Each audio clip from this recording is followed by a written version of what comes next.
আসসালামু আলাইকুম everyone, welcome to my channel. কেমন আছেন সবাই? আশা করি সবাই অনেক বেশি ভালো আছেন। চলে আসলাম আর একটি নতুন ব্লগ নিয়ে। আমার আজকের ব্লগটি শুরু করতে যাচ্ছি আপনাদের সঙ্গে। আর এখানে হচ্ছে আমার আব্বু কিছু বাজার নিয়ে এসেছেন, সবজির বাজার। তো আমি হচ্ছে একটু বের করে নিচ্ছি। এখানে হচ্ছে বোম্বাই মরিচ, তারপর এখানে সিমের বিচি রয়েছে। সিমের বিচি আজকে অনেক বেশি ফ্রেশ ছিল।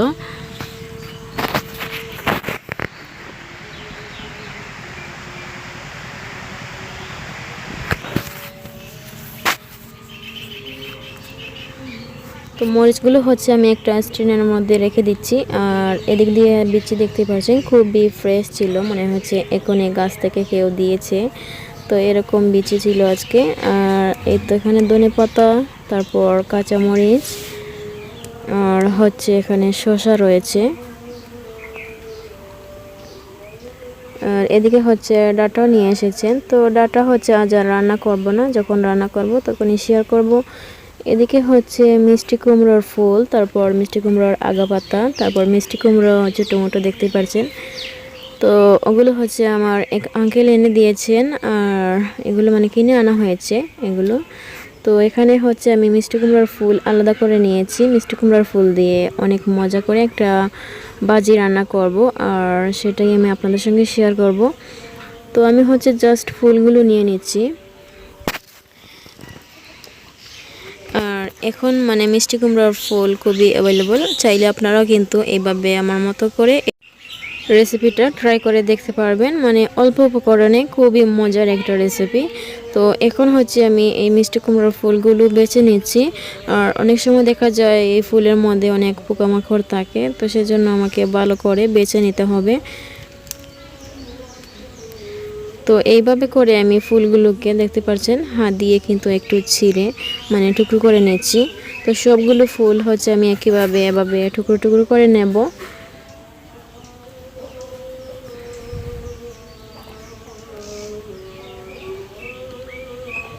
আর এই তো এখানে হচ্ছে এখন রান্নাটা বসাবো।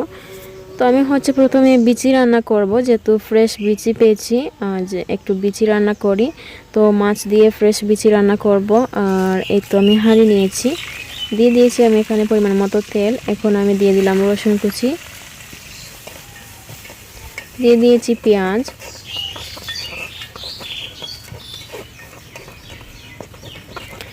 আশা করি আমার আজকের পুরো ব্লগটা সবাই এনজয় করবে। যারা আমার চ্যানেলে নতুন, এখন আমার চ্যানেলটি সাবস্ক্রাইব করেননি, প্লিজ করে নেবেন। পাশে থাকা বেল বাটনটি অবশ্যই অন করে রাখবেন, নতুন নতুন ভিডিওর নোটিফিকেশন চলে যাবে আপনাদের মোবাইলে। আর যারা সাবস্ক্রাইব করেছেন তাদের জন্য রইল মন থেকে অসংখ্য দোয়া ভালোবাসা। তো এদিকে হচ্ছে আমার পেঁয়াজ রসুন ভাজা হয়ে গেলে আমি গুঁড়ো মশলা দিয়ে দিচ্ছি। মরিচের গুঁড়ো, হলুদের গুঁড়ো, ধনিয়ার গুঁড়ো, সব কিছু আমি পরিমাণ মতো দিয়ে দিচ্ছি। আর স্বাদ অনুযায়ী লবণও দিয়েছি। তো এখন আমি অল্প একটু পানি দিয়ে দিচ্ছি।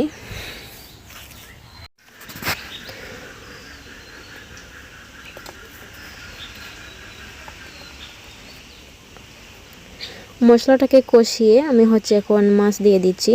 আর এগুলো ছিল বাই মাছ। আমার আরও একটা ব্লগের মধ্যে শেয়ার করেছিলাম, বাই মাছ এনেছিলাম। তো কিছুটা বাই মাছ হচ্ছে রয়ে গিয়েছিল, তো আজ রান্না করছি ফ্রেশ বিচি দিয়ে। আর একজন আমাকে বলেছিলেন এগুলো বাই মাছ নাকি কুচ্চা সাপ। তো কুচ্চা সাপ মানে নামটা শুনলে আমার মানে ভিতরটা যেমন কেমন জানি করে। তো বাই মাছ রান্না করে মানে আমরা অনেকেই খাইনি, কারণ একটা কীরকম যেন ভিতরের মধ্যে করেছিল।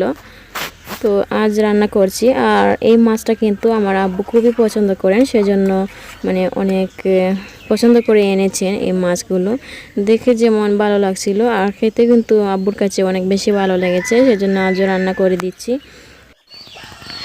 আর আমি আমার ব্লগের মধ্যে এই মাছগুলো শেয়ার করেছি, কারণ ওগুলো একদম বাই মাছ ছিল। আর যদি কুচা সাপ থাকতো তাহলে আমি শেয়ার করব দূরের কথা, এগুলো আমি ভাবতেই পারি না। তাছাড়া আমার 14 গোষ্ঠী যদি এসে বলতো যে কুচা সাপ রান্না করে দাও, আমি রান্না করব দূরের কথা, আমি চেয়ে দেখতাম না। তো যারা মানে খেয়েছেন বাই মাছ আর দেখেছেন ভালো করে, তারা হয়তো বা চিনতে পেরেছেন। আর যারা কখনো বাই মাছ খাননি তারা হয়তো বা চিনতে পারেনি, সেজন্য এভাবে বলেছেন। তো যাই হোক, এদিকে হচ্ছে আমি এখন মিষ্টি কুমড়োর ফুল ভাজি বসিয়ে দিয়েছি। তো আমি এখানে কড়াইয়ের মধ্যে তেল দিয়ে দিলাম পরিমাণ মতো, আর দিয়ে দিয়েছি আমি এখন পেঁয়াজ কুচি, দিয়ে দিলাম এখানে সামান্য পরিমাণ কাঁচামরিচ ফালি। তো পেঁয়াজ কাঁচামরিচটাকে আমি ভালো করে ভেজে নিচ্ছি।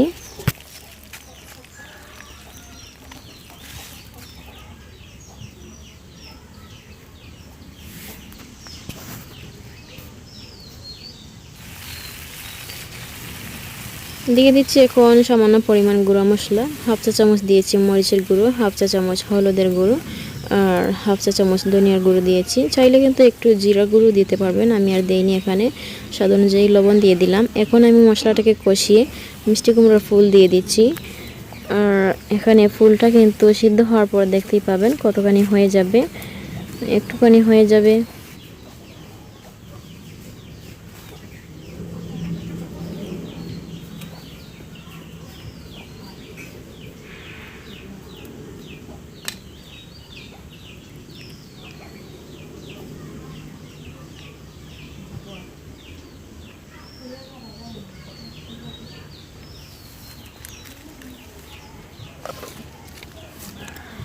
ঢাকনা দিয়ে আমি ঢেকে রাখলাম কিছুক্ষণ। আর এখন দেখতে পাচ্ছেন অনেক পানি বের হয়েছে এই ফুল থেকে। পানিটা শুকানোর পর আমি এখানে 2টা ডিম দিয়ে দিচ্ছি। আর ডিমটাকে আমি ভেঙে একদম জুড়ি করে নেব, মানে এই ফুলের সঙ্গে মিশিয়ে নেব।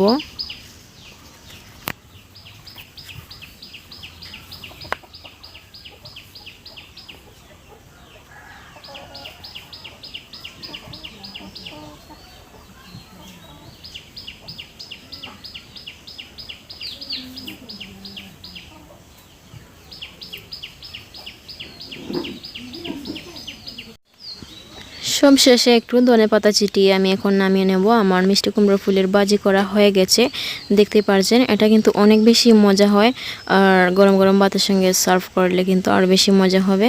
তো আমার রান্নাবান্না প্রায় শেষ, এখন একটু আজান শোনাবো আপনাদেরকে।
তো জোহরের আজান এইমাত্র শেষ হলো, আর আমাকে একজন বলেছিলেন আজান শোনানোর জন্য, তাই এখন শোনানো হলো, তাই একটু শ্যুট করেছিলাম আমি আপনাদের জন্য।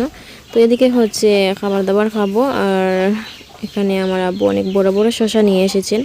তো আমার বোন হচ্ছে শসা কেটে নিচ্ছে, আর আমি হচ্ছে এদিক থেকে বাটিতে সব কিছু বেড়ে নিচ্ছি।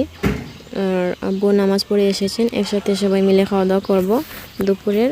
এখানে হচ্ছে বাই মাছ দিয়ে যে ফ্রেশ বিচি রান্না করেছিলাম, বিচিটা আমি বাটির মধ্যে নিয়ে নিচ্ছি। আর এখানে হচ্ছে মিষ্টি কুমড়ো ফুলের ভাজি, আর এদিক দিয়ে হচ্ছে এটা আমার আব্বুর পছন্দের খাবার, বিচি দিয়ে বেগুন। তো ওটা আমার বোন রান্না করেছিল, এটা আমি আর শেয়ার করিনি। তো শেয়ার করেছি আমার আরও ব্লগে আছে, চাইলে কিন্তু দেখে নিতে পারবেন। আর এখন হচ্ছে আমি বেড়ে দিচ্ছি খাবারগুলো। তো এখানে হচ্ছে একটু বোম্বাই মরিচও নিয়ে নিলাম, আর মরিচ দিয়ে এই মিষ্টি কুমড়ো ফুলের ভাজি দিয়ে খাওয়া হবে।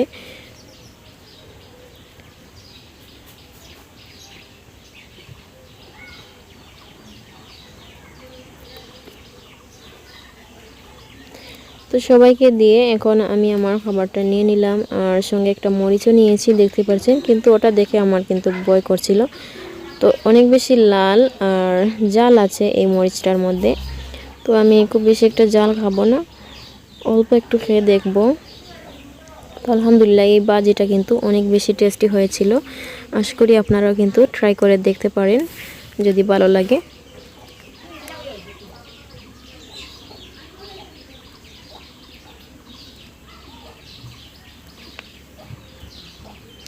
এই ছিল আমার আজকের ব্লগ। আশা করি আপনাদের সবার কাছে অনেক অনেক বেশি ভালো লেগেছে। আর যদি ভালো লাগে সবাই প্লিজ লাইক দিতে বলো না। কেমন লাগলো আপনাদের সবার কাছে অবশ্যই কমেন্টে জানাবেন। আর সবাই ভালো থাকবেন, সুস্থ থাকবেন। দেখা হবে নেক্সট ব্লগে। বিদায় নিচ্ছি। আল্লাহ হাফেজ।